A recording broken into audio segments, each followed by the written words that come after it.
Alien alien alien নিয়ে ভাবতে কারই না ভালো লাগে।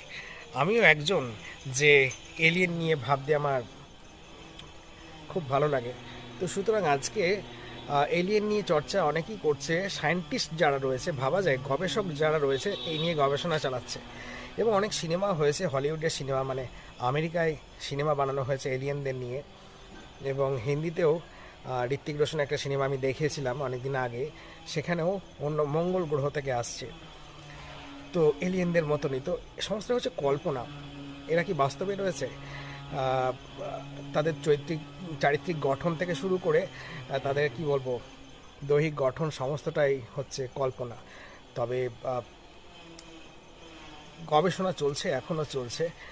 কেউ বলে তারা খুব ভালো, কেউ বলে তারা অতটা ভালো নয়, আবার কেউ বলে অদৃশ্য রূপে এই পৃথিবীতেই রয়েছে, এই গ্রহেই রয়েছে।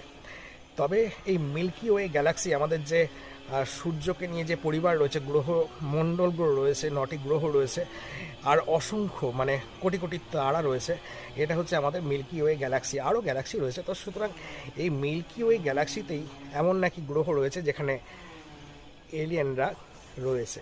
দেখা যাক কবে সেই এলিয়েনরা আসে, এলিয়েনদের সঙ্গে কবে আমাদের সাক্ষাৎ হচ্ছে, সেটাই হচ্ছে বড় বিষয়। অপেক্ষায় রয়েছি এলিয়েন।